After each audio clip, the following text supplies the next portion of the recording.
शेख सादी लिखते हैं कि कुछ गरीब लोगों ने एक बनिए से कर्ज ले लिया। जब वो कर्ज ना चुका पाए तो वो बनिया उनसे आकर तकाजा करता। जब वो उसका कर्ज ना लौटा पाते तो वो बहुत सख्त लहजे में उनसे पेश आता और उनको बुरा भला कहता और गालियां तक बक जाता। जो गरीब लोग थे वो बेचारे मजबूर थे, आगे से कुछ ना कहते और चुप हो जाते।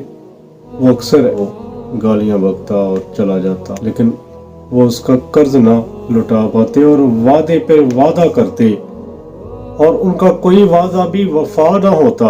किसी दाना ने उनको देखा कि उनके हाल का इल्म एक दाना शख्स को हुआ तो वो कहता है, नफ्स को खाने के वादा पर टालना बनिए को रुपयों के वादे पर वादा करने से अच्छा था कि इंसान अपनी भूख और प्यास उसको मिटा लेता, उसको बर्दाश्त कर लेता और उधार लेकर अपना पेट न भरता। जो कुछ अल्लाह ने देना था वो उनको मेहनत के जरिए जो दे रहा था उसी पर गुजारा करते, कनात कर लेते, लेकिन उन्होंने थोड़े पर गुजारा नहीं किया, कनात नहीं की।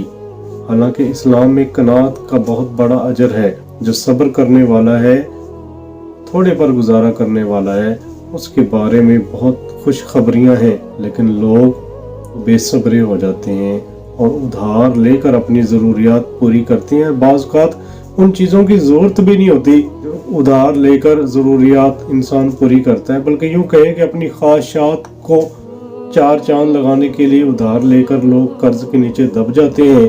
और जब कर्ज इंसान पर चढ़ जाता है तो फिर वो नित नए बहाने और नित नए वादे करते हैं कि आज हम आपको दे देंगे, कल दे देंगे।